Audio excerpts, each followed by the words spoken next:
Hello, et non, ce n'est pas une vidéo sur Darkchild aujourd'hui, c'est une vidéo sur un autre comics qui avait popé en fond d'écran, là, ici, là où vous avez un dessin de Philou qui m'a été envoyé de Comics Tape, que je remercie parce que ce dessin est vraiment très très cool. Je sais pas si je vous l'ai montré en... C'est le bordel derrière, hein, vous ferez pas gaffe.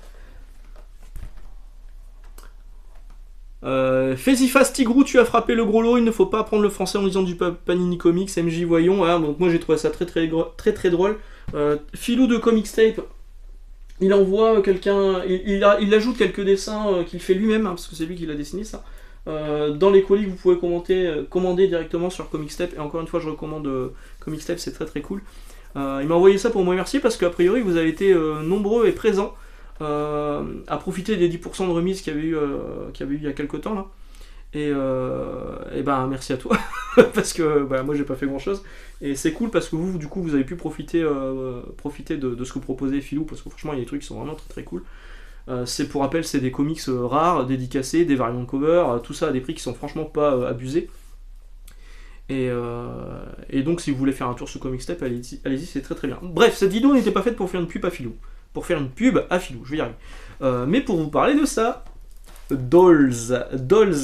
Qu'est-ce que c'est Dolls? Alors, moi pour mémoire, quand je l'ai acheté, on était en 2001. J'étais déjà âgé d'à peu près 24-25 ans. 25 ans. Je me rends chez Astro City. Je crois que c'était déjà Astro City. Astro City, ça arrive en 90... Ouais, de 98, donc c'est ça, c'était Astro City. Je me rends chez Astro City et je vois cette cover de Mike Wieringo.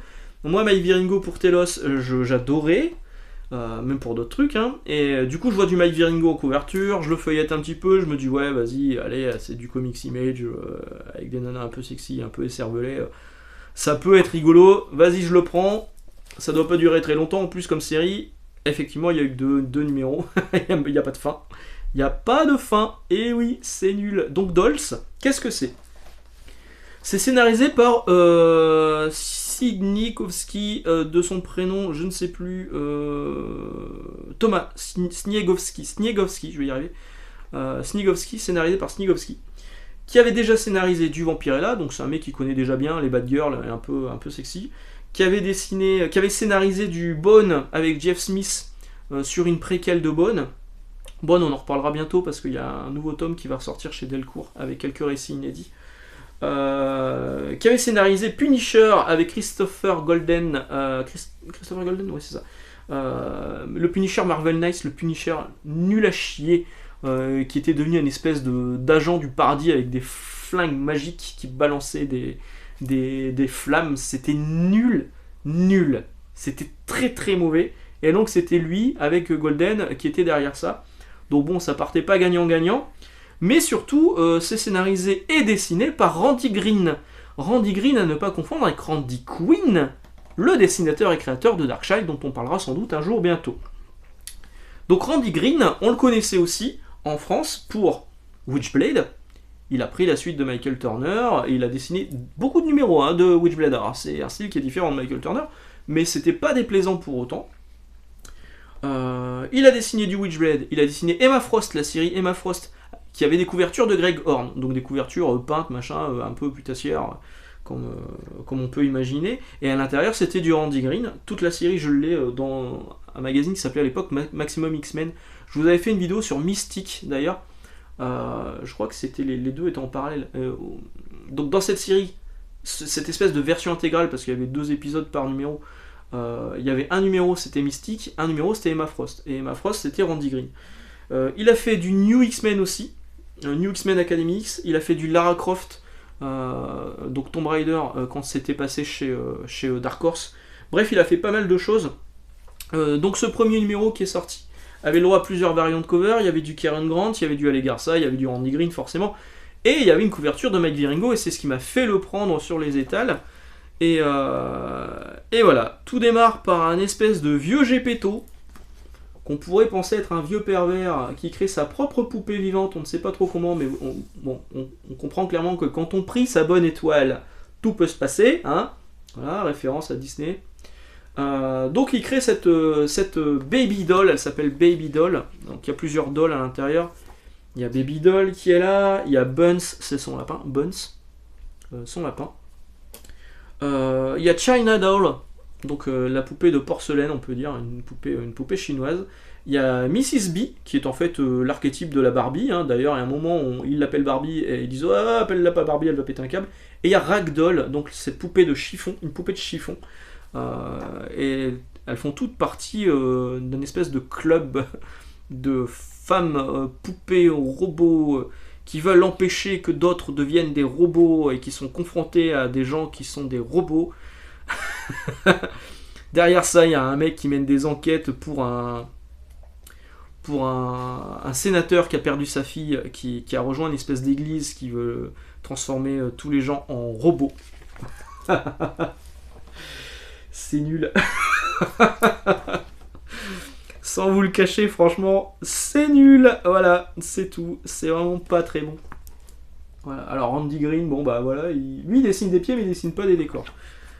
Contrairement à d'autres qui dessinent ni des pieds ni des décors. Si, il dessine des pieds. Donc c'est nul. Voilà. À la fin du premier numéro, on a ce personnage qui apparaît là, qui est complètement lié à un monde un peu robotique, enfin un peu à internet, etc. etc. C'est un personnage qui aurait dû apparaître dans le numéro 3, parce que le numéro 3, il y a eu une cover qui a été dévoilée, où on voyait que c'était très matrixien, avec des inscriptions en verte sur fond noir qui apparaissent derrière les personnages. Donc on voyait que ça allait partir dans cette direction-là, sauf que le numéro 3, il est jamais sorti. À ma connaissance, il est jamais sorti. Pour faire cette vidéo, j'ai fait quelques recherches. Il y a bien eu 2 numéros, plus un numéro preview, mais le numéro 3, il est jamais sorti. On est en avril 2001, le numéro 2 est sorti en juin 2001, donc il y a eu quand même 2 mois de battage entre les deux. Et donc voici le deuxième et dernier numéro de Dolls. Là, cette couverture est de Randy Green. Hop, on voit qu'il y a un espèce de grand méchant avec un chapeau là qui crée une poupée pour un grand chef d'entreprise japonais qui est un peu une sex doll mais aussi son garde du corps, enfin c'est un peu glauque. Il y a un mec qui aime les comics, voilà, et qui a plutôt bon goût parce qu'il a du Hellboy dans les mains. Il y a d'autres références à d'autres comics, il y a une référence à Telos justement. Parce que tout ça faisait partie un peu de cette période-là où Image Comics voyait d'autres auteurs relancer des séries plutôt sympas. Il y avait 10th Muse, donc la 10e muse, qu'on voit là. Ah ouais, ça a l'air bien. Et voilà, donc tout se termine sur... Il y a des grands méchants, de méchantes poupées là, qui arrivent, voilà. On se rend compte que à l'intérieur du prêtre de l'église, machin, là, il y a une espèce de Pinocchio méchant venu dans le saison. Et puis les autres se battent dans une espèce de flipper géant, il y a Barbie qui décide de péter un câble, et ça se termine là-dessus. Terminé, bonsoir. Donc, c'est très sexy, c'est religieux aussi, parce qu'il y a cette église de la rédemption, je sais pas quoi. Il faut dire que Randy Green met quelques phrases à l'intérieur, enfin il y a une espèce d'éditorial où il explique un petit peu d'où vient la série et ce qu'il voulait faire, et on sent qu'il est très très religieux, il est très très catho sur les bords, il y a toujours du God bless, il y a toujours merci Dieu, thank God. C'est toujours marrant de voir ces mecs qui sont très très religieux faire des comics qui sont juste bêtes et méchants et hyper sexy. Il y a un léger décalage. Donc voilà. Donc cette série se termine au 2e numéro. Les Dolls, on les a vus réapparaître une fois sur une couverture dessinée par Roger Cruz en août 2002, donc un an plus tard, sur la couverture de The Odyssey. Ce qu'il faut savoir, c'est que le studio qui est derrière Dolls s'appelle Tidal Wave Studio. Tidal Wave Studio, ça existe encore aujourd'hui. Ils éditent des comics en rapport avec des grands noms de l'industrie américaine d'Hollywood, Ray Harryhausen, genre de choses. Donc ils existent encore. Ils ont encore la licence de 10th Muse, la 10e muse. Peut-être qu'un jour je vous en parlerai parce que ça, on a une VF sur 10th Muse. Là, The Dolls, vous n'avez jamais eu de VF. Et donc c'était d'abord chez Image Comics, puis c'est passé chez Avatar Press. Et Avatar Press a relancé l'univers de Tidal Wave avec un numéro 1, une nouvelle série qui s'appelait The Odyssey. Et The Dolls, ils apparaissent sur la couverture, mais ils sont pas à l'intérieur du comics. Ils sont pas dans les comics suivants. Je crois qu'il y a eu 4 comics de The Odyssey, ils sont pas non plus dans les numéros suivants. Donc The Dolls, ça a disparu. Voilà, on n'a jamais eu la fin. Franchement, j'ai ressorti le comic, je me suis dit, attends, j'ai que 2 numéros, c'est bizarre. Parce que ma mémoire est défaillante, donc du coup je recherche, et effectivement, il n'y a jamais eu de numéro 3. Il a été annoncé, il n'y a jamais eu de numéro 3. C'est quand même chelou.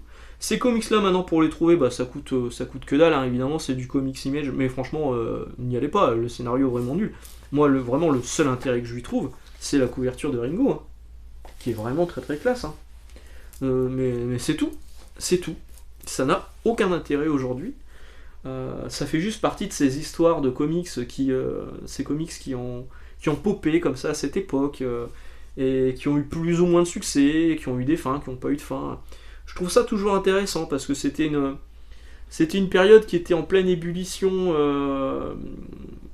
je vais pas dire scénaristique, mais on voyait beaucoup de séries, beaucoup de gens qui essayaient de faire des séries, et puis ça marchait ou ça marchait pas. Et là en l'occurrence, ça n'a pas marché. Voilà. Bah, je vais vous laisser là. Je vous souhaite une excellente journée et excellente lecture. Alors, je vous ai pas dit, mais Randy Green, effectivement, depuis 2023, il fait plus rien. Entre temps, il a travaillé dans la pub, tout ça. Il a fait 2-3 covers à droite à gauche. Il faisait des commissions. Mais depuis 2023, il a rien fait de particulier. Il a plus de comics en cours. Il travaille plus pour Marvel là, actuellement. J'avais vu qu'il avait fait je crois que le dernier truc que j'ai vu passer de lui, c'était une Kitty Pryde. Une commission de Kitty Pryde qu'il avait dessinée pour quelqu'un. Et pareil, ça datait de 2023. Voilà. On se retrouve dimanche. Oui, ça devrait aller dimanche. Et ben, du coup, à bientôt. Excellente journée, excellente lecture. Je vous l'ai déjà dit. Et puis, lisez Wonder Woman. Oui, j'insiste. Lisez Wonder Woman hors la loi, c'est vraiment bien. Ciao!